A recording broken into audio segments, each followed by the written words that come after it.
I get comments sometimes regarding how hard I am on European countries in particular, and it's especially easy to be hard on the European countries because while the United States has its issues, we are by far and away better off than the vast majority of the Western world.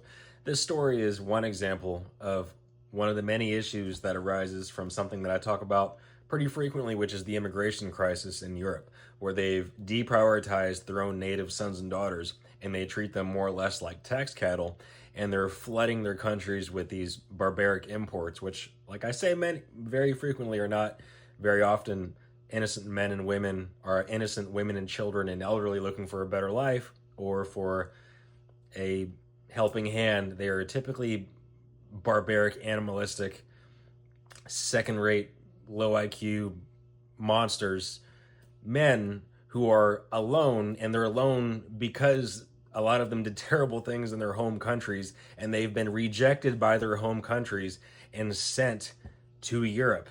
These are not, it's like Trump very sloppily said years ago, they're not sending their best. They're not sending their best.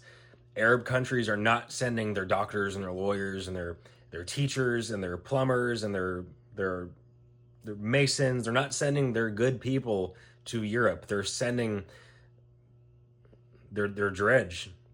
And this is happening too frequently where European daughters, like this poor girl who is, I don't know if I can use the right word, but she was permanently put to rest today in Spain as a result of a chain of events that began with her being, I can't use the word, it's censored, gang attacked by violent migrants that should not have been in Spain in the first place. And instead of Spain protecting its daughter, they're putting her to rest permanently because she was permanently damaged as a result of this barbaric attack by these invaders.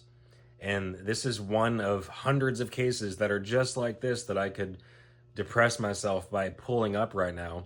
But it's something I've been aware of and kept track of. And there are many other people that have kept track of these things. You can look online and there's stories like this from all over Europe. It's happening in Canada more and more frequently. State sponsored euthanasia. And it's being done to people who traditionally would have gone to a shelter or been offered help by a local church or had assistance from their community. And instead of people getting those things, especially the most vulnerable, like young women, they're being put down like animals. And it's sad because all of this stuff is optional. Every single time this happens, it is a complete travesty and a tragedy because it was entirely optional